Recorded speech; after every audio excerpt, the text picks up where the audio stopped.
Yesterday I asked you one question: are you actually ready to buy? And if you are still here, watching episode 2, then the answer is yes. So today we are moving straight onto the one thing that stops more first-time buyers in their tracks than anything else. The deposit. How much do you actually need? How long will it realistically take you to save it? And the government schemes that could cut that timeline in half. Welcome back to From Zero to Keys on Marcus Lane Real Estate. I am Marcus Lane and I upload a brand new episode every single day, so if you have not subscribed yet, do it now so you never miss a step on your journey to owning your first home. Let us start with the number everyone gets wrong. Most people believe they need a 20% deposit to buy a home in the UK. I hear this constantly, and it is simply not true. The minimum deposit required by most UK mortgage lenders today is just 5% of the property purchase price. That is it, 5%. So let us put some real numbers on that. If you are buying a property for £200,000, your minimum deposit is £10,000. On a £250,000 property it is £12,500. On a £300,000 property it is £15,000. These are real, achievable numbers for most people with a clear savings plan and the right focus.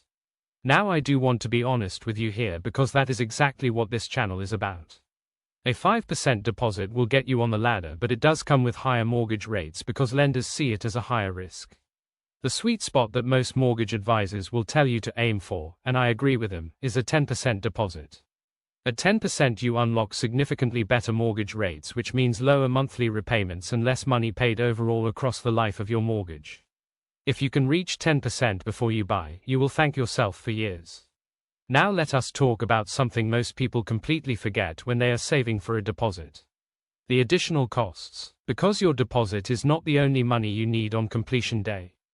Here is what you need to budget for on top of your deposit. Solicitor fees will typically cost you between £1,500 and £3,000. A property survey will cost between £400 and £1,500 depending on which type you choose, and we have a full episode coming on surveys, so do not worry about that yet. Stamp duty may or may not apply depending on the purchase price of your property. First-time buyers currently pay zero stamp duty on properties up to £425,000, which is excellent news for most of you watching. And finally, removal and moving costs will typically run you between £300 and £1,500. So the honest total you need to budget beyond your deposit is roughly £3,000 to £5,000. Write that number down and factor it into your savings target from day one. Now the part 1 you have been waiting for. The government schemes that can genuinely cut your saving timeline in half. The Lifetime ISA, or LISA as most people call it, is in my opinion the single most powerful tool available to first-time buyers in the UK right now. Here is how it works. You can save up to £4,000 per year into a Lifetime ISA, and the government will add a 25% bonus on top of everything you save.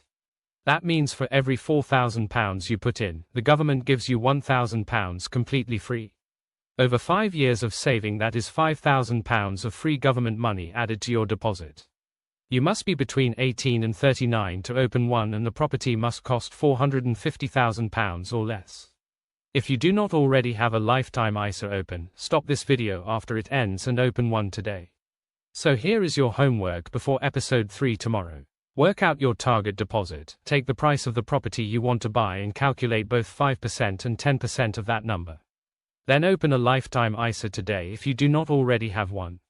Just those two things. Because in episode 3 tomorrow we are talking about your credit score, what lenders actually see when they check it, what damages it without you realizing, and exactly how to fix it before you apply. I am Marcus Lane. This is From Zero to Keys on Marcus Lane Real Estate. Subscribe, turn on notifications, and I will see you tomorrow in episode 3.